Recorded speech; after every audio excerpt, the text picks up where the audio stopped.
Welcome back, folks. Another edition of Patriot Network TV, and we are honored and privileged to have with us today by phone from the great state of Montana, the greatest state, the fourth largest state in the Union, the Big Sky Country, the Treasure State.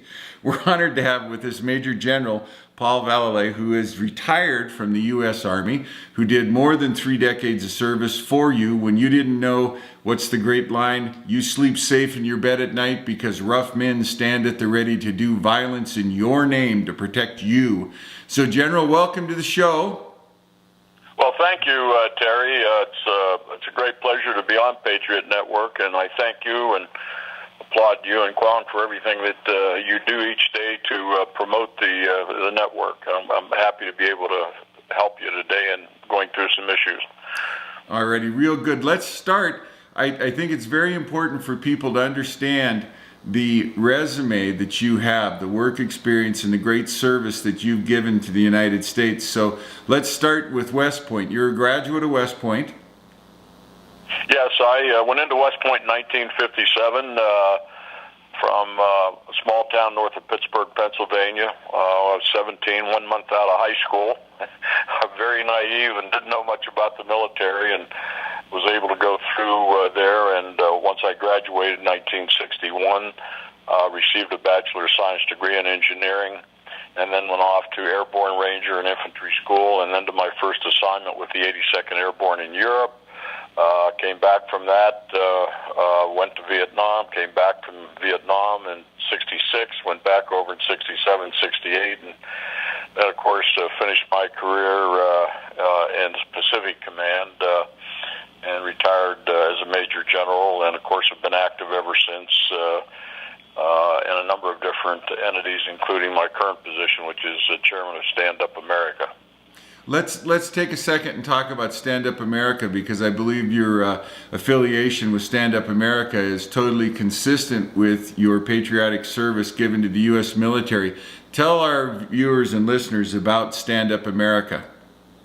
Well, we formed Stand Up America in 2006, and my co-founder in that was Gerald Mullen, who produced the movie Obama 2016 last year, and Jerry was also an Oscar Award winner for Schindler's List. So Jerry and I formed it together, basically going to provide a project-oriented organization that would analyze national events, national issues, and to be able to bring those to television, radio, as well as the internet, publications, as well as publishing a number of different books and brochures. So that's what we've been involved in since 2006. So 7 years now we've been out there. We have a great internet site, which is standupamericaus.org, and we publish probably more near intelligence and information on a daily basis than any other internet site, with direct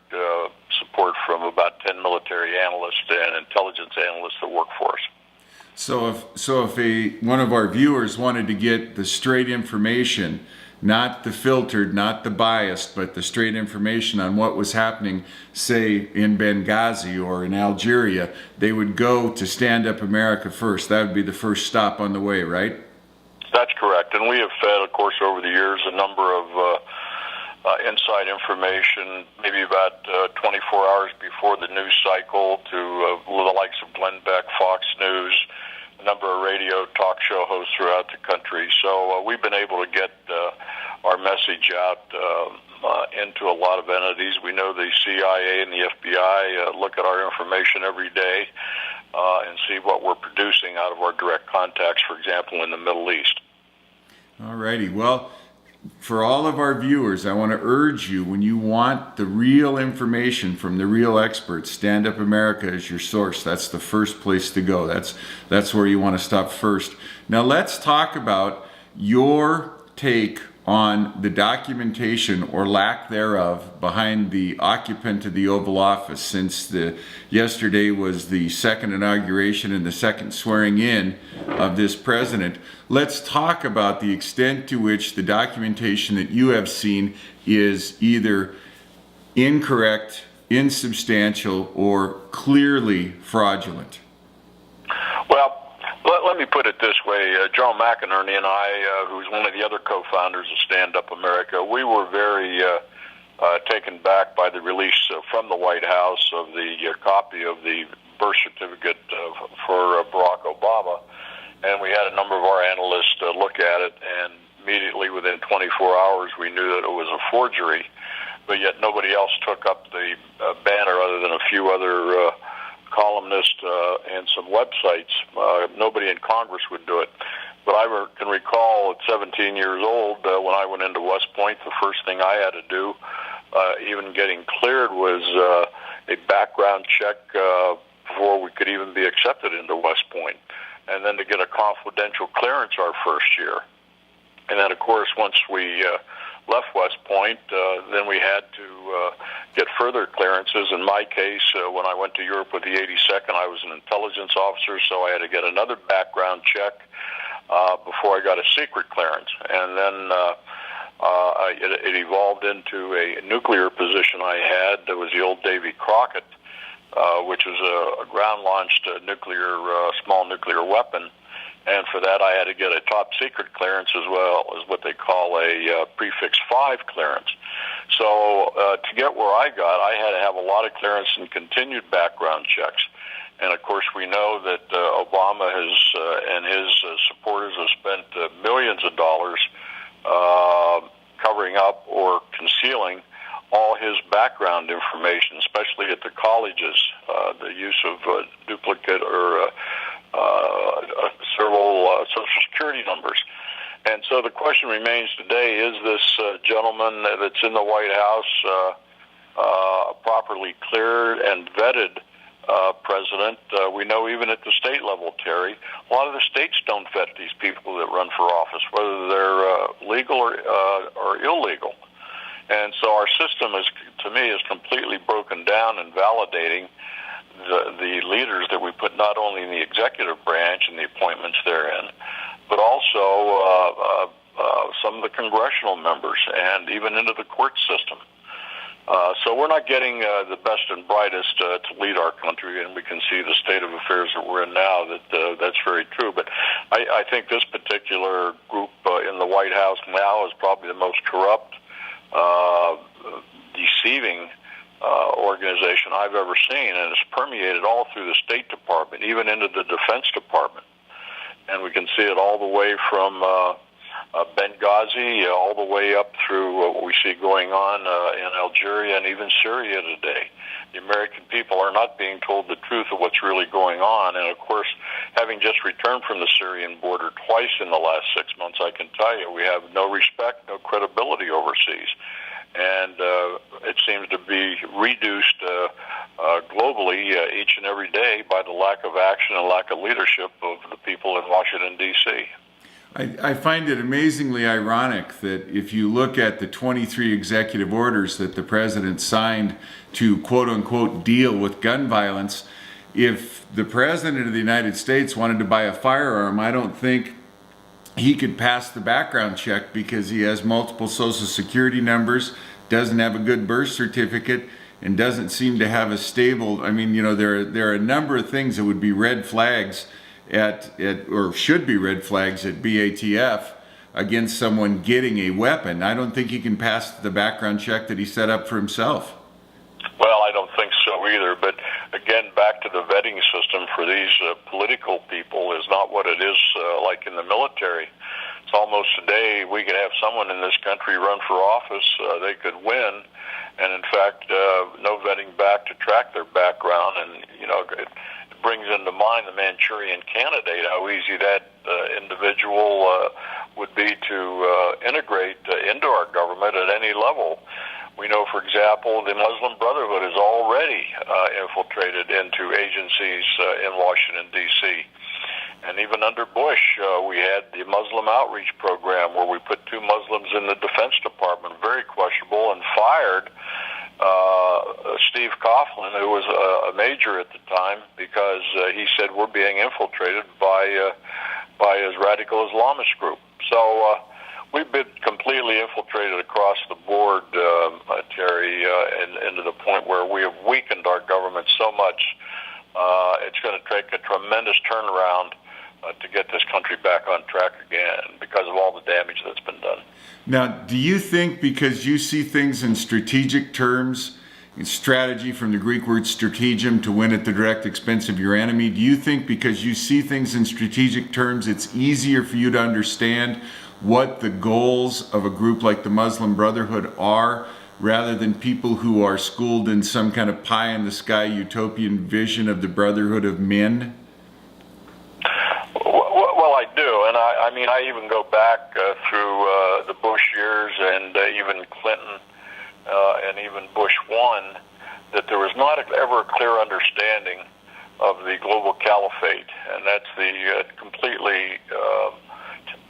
takeover of world affairs, world governments, Western governments particularly, by the Muslim Brotherhood.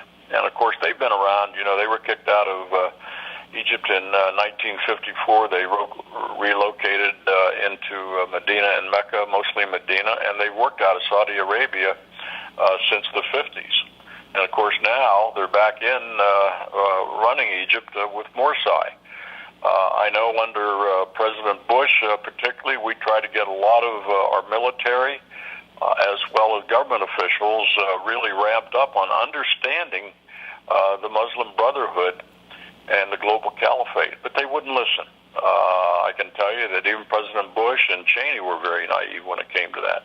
And in particular, even our senior military generals and the admirals that I have met with, even back in the early 2000s when we went into Afghanistan, did not understand the enemy that we're dealing with.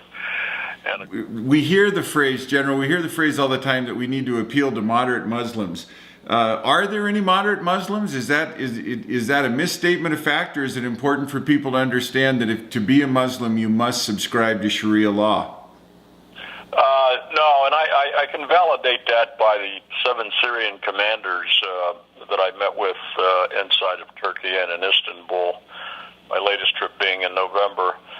These were 70 commanders who came across to meet me. They were part of the Free Syrian Army. And one of the young commanders came up to me in broken English, and he said, basically, he said, we never understood democracy, and we still don't. But he said, finally, now we understand what freedom is. Oh, I'm talking to them over there. They were very much secularists. They were not radical Islamists.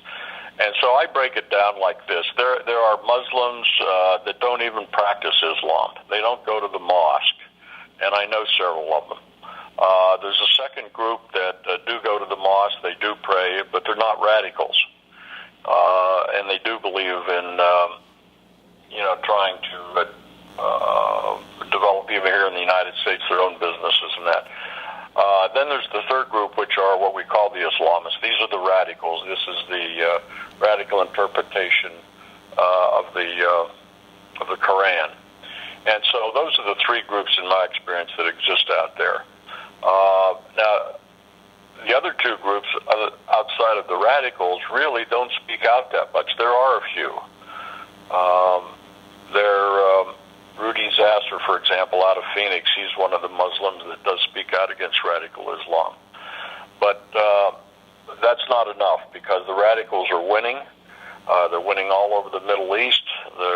They've infiltrated completely into Holland. Though Holland's the Dutch are taking much stricter, or making much stricter laws and procedures of immigration. And if you go into London, where I was a little over a month ago, and see how radical Islam and Muslim taken over areas of England, where if you're an outsider, I just got a video of that, you walk into a Muslim neighborhood, they actually have Muslim police enforcing Sharia law in the outskirts of London.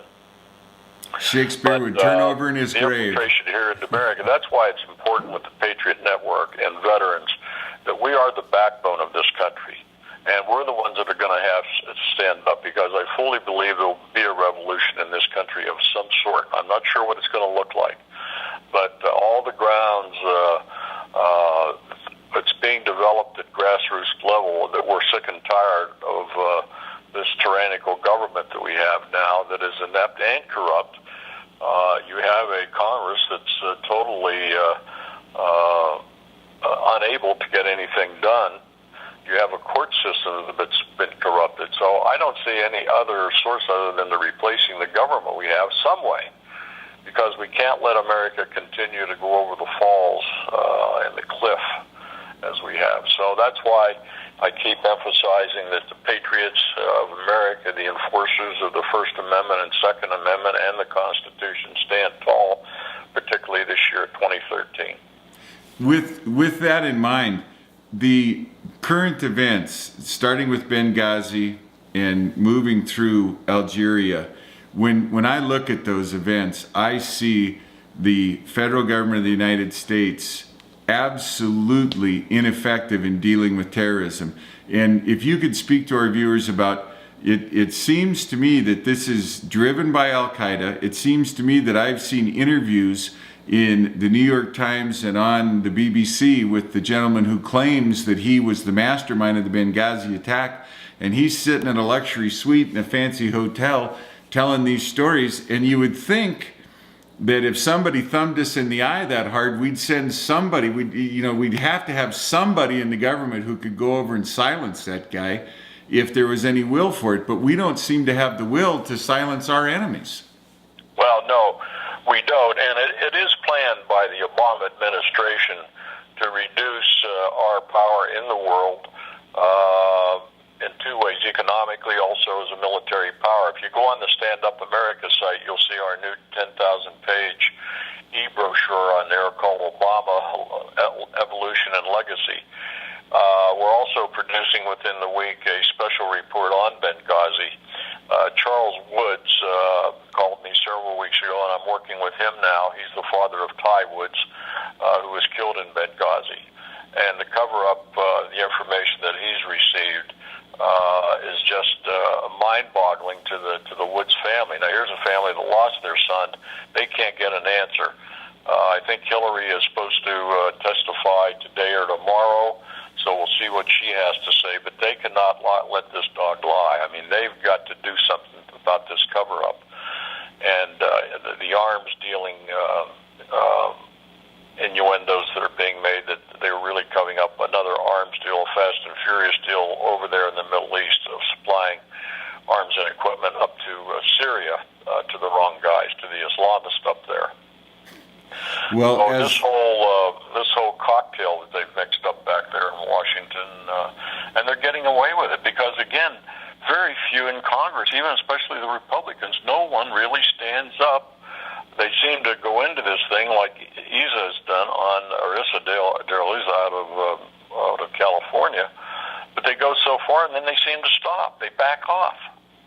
Well, I tell you, here in Arizona, we are still angry, and by we, I mean everybody who asks young men to put on a uniform and make us safe against our enemies. We're still angry about the way that Border Agent Brian Terry was treated by this government. Specifically, Holder is the most corrupt, most incompetent Attorney General that's ever served in that position. And just the betrayal of the Terry family and the way that they have lied to Brian Terry's mother and father, and the whole of that story is so heartbreaking. And the more that you dig into it, it's just dirty from the word go.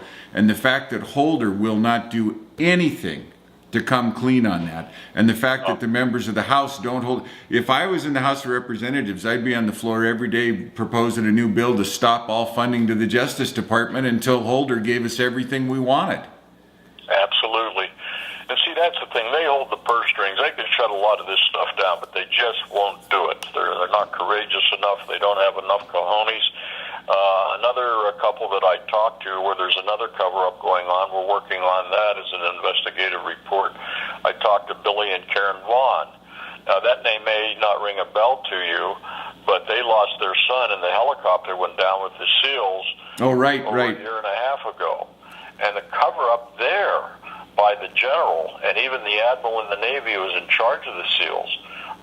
So we're going to expose that for what it is. So these cover-ups from Fast and Furious to that helicopter that went down, the rules of engagement that were so restrictive that that helicopter did not have any fire support going in. It was an older helicopter, not a black ops helicopter, an MH as we call it. So you keep going through that to Benghazi. You look in the Syrians. I just had a phone call with some of the Syrian commanders of the Free Syrian Army, and they're saying we've lost over 60,000 people. We have a government that's bombing its own civilians, casualties. We can't even get humanitarian aid inside the country, though the Turks are doing a really good job of humanitarian support there. But the Free Syrian cast out, what are you going in? You're going into Benghazi here. You're going into assisting in Algeria. You're assisting here. You're assisting the Muslim Brotherhood in Egypt. You're giving them fighters. You're giving them tanks. And you won't even help us destroy a tyrant who's as bad or worse than Hitler. Absolutely. So you see how they feel in Syria, and nobody gives a damn about them. Well, General, I think with your description of that, I think we're going to end this second segment right about now, but I just want to underscore, we don't get that kind of reporting, and we've empowered through the Constitution the national media to do it, and they're not doing the job. And thank God patriots such as yourself are out there doing the job. Folks, we're going to go ahead and cut this one off right here. We'll have one more session today with the General, and we'll be right back.